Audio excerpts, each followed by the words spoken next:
Good afternoon and welcome to EUROMED Migration Talks. I'm your host, Marco Ricorda, from the International Center for Migration Policy Development. And today I will be interviewing Andrew Geddes, a professor in migration studies and the director of the Migration Policy Center at the European University Institute. Andrew, how are you today? I'm very good, thank you. Nice to see you, Marco.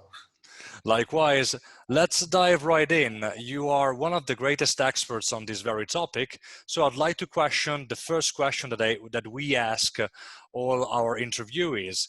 If we think about 2015 and 2016, since then and since the so-called migration crisis, the migration narrative in the Mediterranean has been strongly polarized.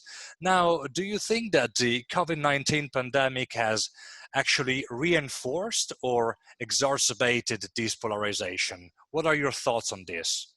Fascinating thing about the impact of the COVID-19 pandemic on migration is it's revealed a number of different ways of thinking about migration.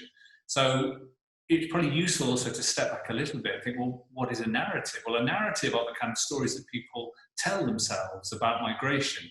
They may not be wholly accurate, but they provide a plausible understanding of what's going on in the world that allows people to make sense of complex phenomena such as migration. And COVID-19 affects these understandings in different ways. So I think it's made us rethink what we understand by essential work, for instance, and the role that migrants can play in delivering essential work in health and social care, agriculture, food processing. That's part of the narrative. At the same time, I think it's also perhaps played into concerns about mobility, borders and security. That's it as a competing narrative. So that I think what we see are in public debate that narratives can be quite strongly polarized. But I think what the COVID-19 pandemic has shown us is there are actually different narratives, at times competing narratives, different ways of thinking about and understanding migration and different ways in which migration is represented. And I think that COVID-19, because of that, provides some challenges for what we do in the future, but also some opportunities there because the way that people have been, in a sense, forced to rethink migration because of the pandemic. If we look at data, if we look at Frontex data, we can see that actually irregular migration has significantly decreased since 2015. But nonetheless, the public debate on migration, especially in the region we're looking at, the Mediterranean, seems to focus mainly on the negative sides of this phenomenon. Now, you are a very prepared and thorough academic. Can you explain why this is the case? Well, I think it's a really important question because the way that migration is represented in public debate is crucial because the way it's framed, the way that people see and hear about migration is really important. I think that one of the things that's really struck me since the so-called crisis of 2015-2016 is a very powerful focus on images of irregular migration. And so I think it's become almost, probably the most powerful way of understanding migration in Europe has been a representation of migration as usually African men on boats in the Mediterranean. Now that is not migration to Europe. It's a serious concern for the migrants, for the places they move from, the places they're moving to. This is a big issue, but it is not necessarily an accurate representation of migration to Europe. It's a part of the debate, but I think it's become almost the dominant representation of migration. And I think that through that, it plays into these different and perhaps at times competing narratives about migration. And for some people, activates concerns and fears that this appears irregular, disorderly, and in some way threatening or challenging. And so I think that while it doesn't represent the entirety of migration, what it's perhaps done is trigger concerns people have about what they may see as a kind of migration is disorderly. And I think that can explain why, even though numbers of what will be called irregular crossings across the Mediterranean have decreased very substantially. So the numbers are very, very substantially decreased. And the public debate has been powerfully shaped by these representations of migration as irregular. Now, let's get a bit deeper into this. In particular, I want to refer to a project called Prospect for International Migration Governance, funded by the European Research Council, where in this framework, you led some research on how actors within migration governance systems understand international migration and how these understandings shape institutional responses. Within your research, what were your main findings? So I think what we did in this was it was a 5-year project comparing the European Union with Southeast Asia, North America, and South America. So it's thinking globally about migration. But what we wanted to understand was how actors make sense of the challenges that they face.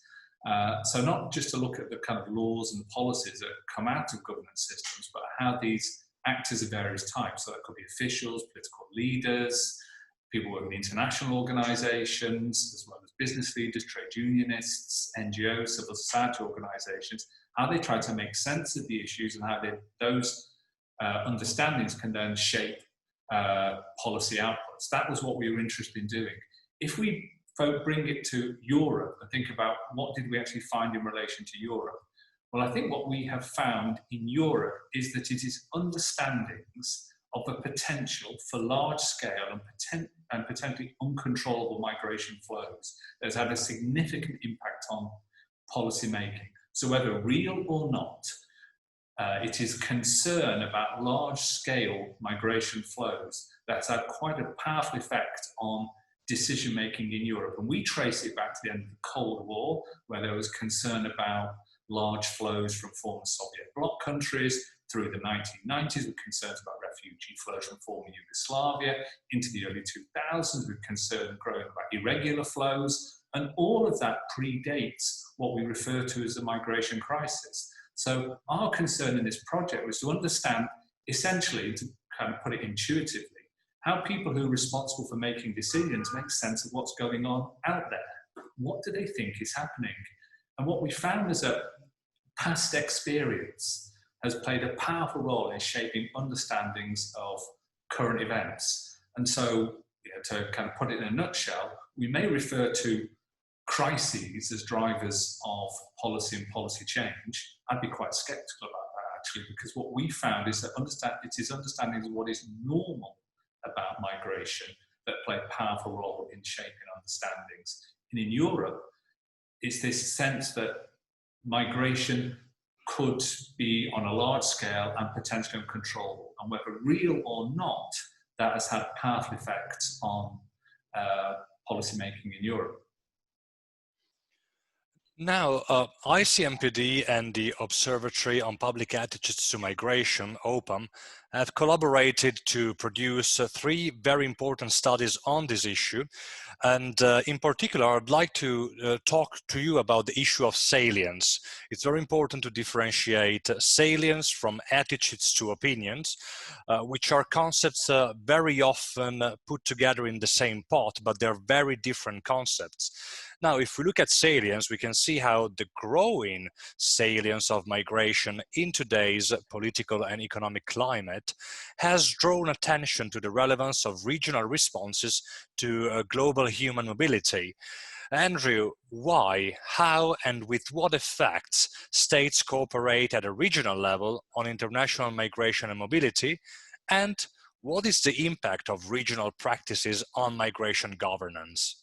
Well, I think the issue of salience is hugely important. And as you were pointing out, there's a difference between generalized attitudes to migration and issue salience. And it's something that we've been, well, delighted to work with ICMPD on in the context of your important work and also our Observatory on Public Attitudes to Migration.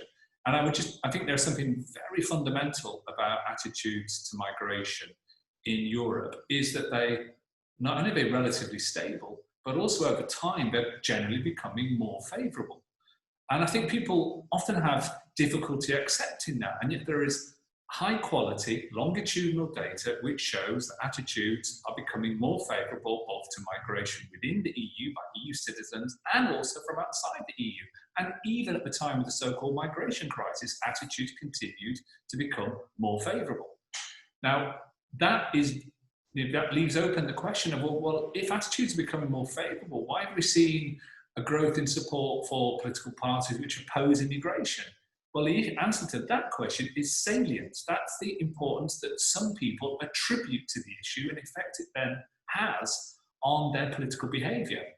And what we saw after the events of 2015 was a very significant increase in the salience of the immigration issue, the level of public concern about that issue.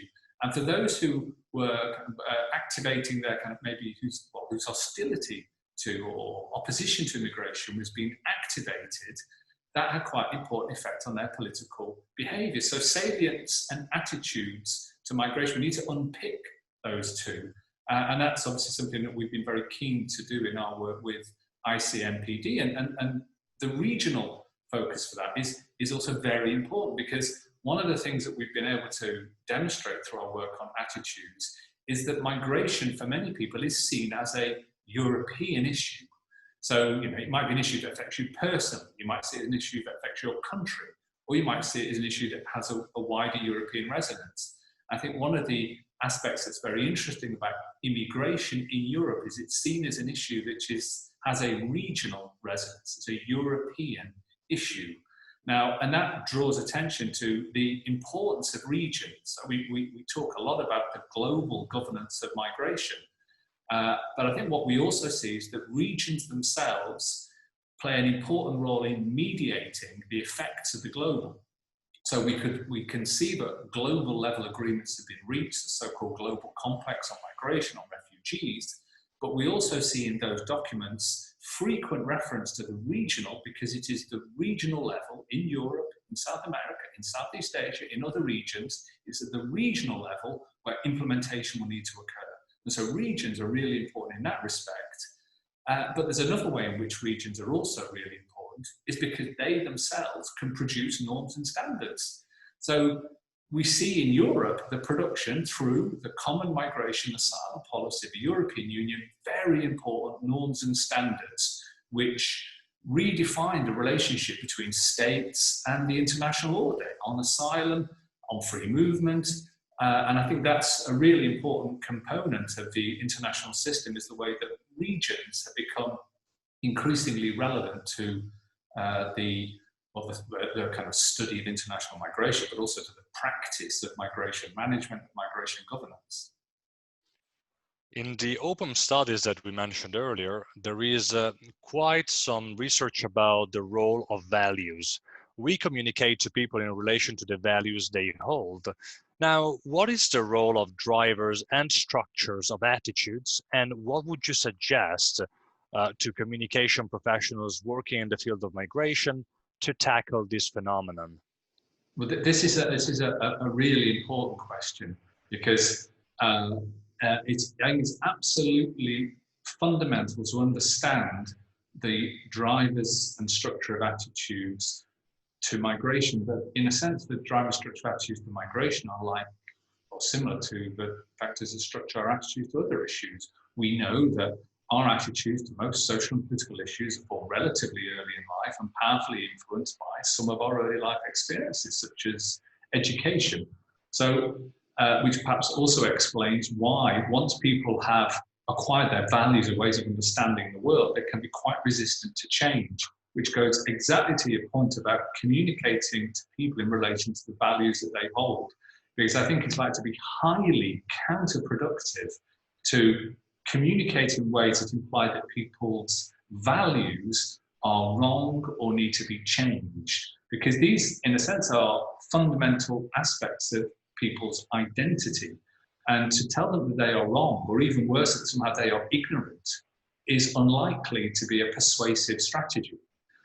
It's likely to be more effective to understand more about values as they are and try and communicate in relation to those values. Now, one of the challenges here is, of course, that many people hold what would be called relatively conservative value orientations with a small c, which means they may value security and order, and may see migration as threatening to them if they see it as disorderly, as challenging security in some way.